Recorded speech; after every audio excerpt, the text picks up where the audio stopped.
This video extends the idea of the exponential function. It looks at the slope of the exponential function, and it uses that idea to develop the idea of Euler's number, E. It also looks at the inverse function to an exponential, which is a logarithm.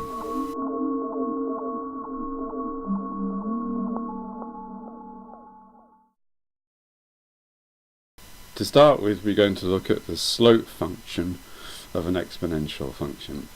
We'll explain this over the next few slides. We're going to look at the graph of 2 to the power of x. Now we want to plot the differential coefficient of this function, but we have a problem in that it's not obvious how you differentiate 2 to the power of x. But we can still do it by a series of calculations. We can start off by drawing the tangent to the curve at some value of x, for example at x equals 1.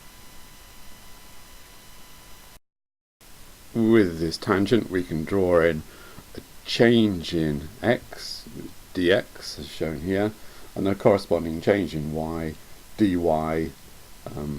So this is the two components of that tangent. We can measure the length of dy and dx, and we can divide one by the other, and that'll give us dy by dx at that particular value of x, x equals 1. And we can plot that point on the graph, and here it's shown as that white dot at the x equals 1 position. We can repeat this process at other values of x, calculate dy by dx there, plot it on the graph, and that will produce for us the slope function, the differential coefficient. And that's what's being shown here. The pink line is 2 to the power of x, green line is the tangent at x equals 1. The red dots mark out the slope function, dy by dx, calculated as we've just described.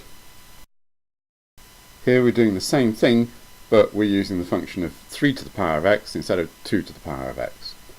And we get the same kind of result. The slope function is that red dotted line curve going upwards. But there is a difference to the extent that the differential coefficient of 3 to the power of x is above the function itself, whereas 2 to the power of x, the differential coefficient, was beneath the curve.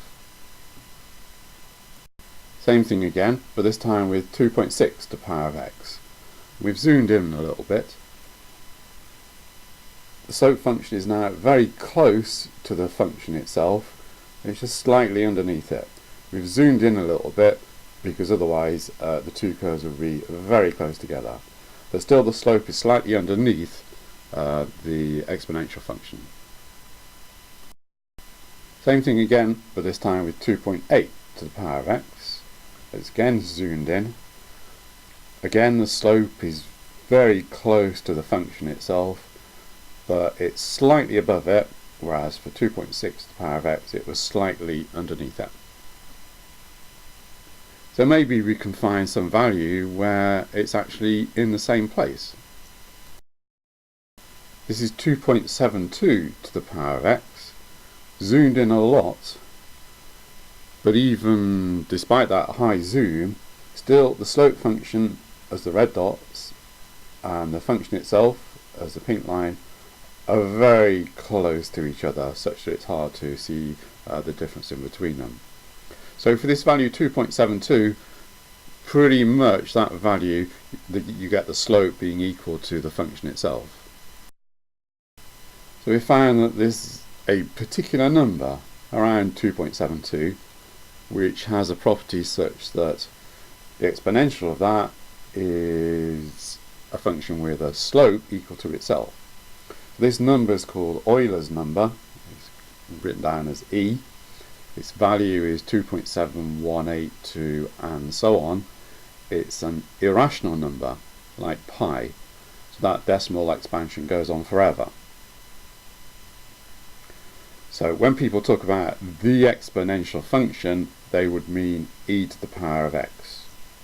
So 2 to the power of x, 3 to the power of x, and so on, they're all exponential functions. The exponential function means e to the power of x. And we're defining e on this basis that when you differentiate e to the power of x, you get e to the power of x back again. Or put it another way, if we have y is a function of x equal to e to the power of x, then dy by dx equals e to the x again. This is just one way to define e. E is one of the most important numbers throughout mathematics. It can be defined in a variety of different ways, in the same way that pi can be.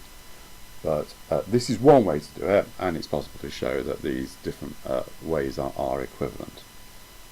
So this is e.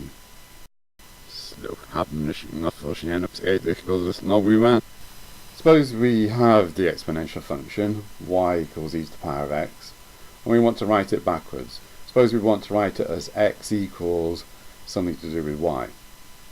In other words, we're asking what is the inverse function of e to the power of x. This means we're exchanging the roles of x and y. We're having y as being the independent variable and x as being the dependent variable. We can do this visually by flipping over the graph so that instead of x going sideways and y going up, it's the other way around. Y goes sideways and x goes up. So on the left we've got the graph of e to the power of x, and on the right we've got that graph flipped over, and that's what we see. So here it is. This is the inverse function of e to the power of x. The question is, what function is that we're looking at? The name of this function is a logarithm or a log. So that if y equals e to the power of x, then x equals log of y. What it means is that log of y is the power we have to raise e to get y. That sounds a bit weird, so look at some examples. What's the log of e squared? And the answer is 2. What's the log of e to the power of 3? The answer is 3. What's the log of 1? Well, 1 is equal to e to the power of 0. Anything to the power of 0 is 1. So the log of 1 is 0. The log of 3, we can't work it out analytically, but we can use a calculator. Calculator will give you a log like this, and it works out to be 1.0986, whatever. In general, a is e to the power of log a. How do we find the log of a product? Well, we add the logs of the factors. So if we've got a times b, that's equal to e to the power of log a times b. That's what the definition of a log is. But looking at it in a different way, a is e to the power log a, and b is e to the power log b. And by law of exponents, that's equal to e to the power of log a plus log b. So log a times b is log a plus log b. Quotient is very similar. A divided by b is equal to e to the power of log a divided by b. But a is equal to e to the power of log a, and 1 divided by b is 1 over e to the power of log b, which again by the law of exponents is e to the power of log a times e to the power of minus log b, which is e to the power of log a minus log b. So log a over b is log a minus log b. So how do we find the log of a power? Well, suppose we're trying to find the log of a to the power of b. We call it c. That means that a to the power of b equals e to the power of c. So if we take the bth root of both sides of that equation, we have a is equal to e to the power c over b, which means that log a is equal to c over b. So c is b log a. So log of a to the power b is equal to b log a. So as an example, what's the log of 8? Well, 8 is 2 to the power 3, and the log of 2 to the power 3 is 3 log 2. The log function that we've been talking about is the inverse of e to the power of x, and that's called log to base e, or the natural log. But there are other exponential functions, which means that there are other logs. So that, for example, the inverse of 2 to the power of x is log to base 2, and that's written as log subscript to x. The inverse of 10 to the power of x is log to base 10.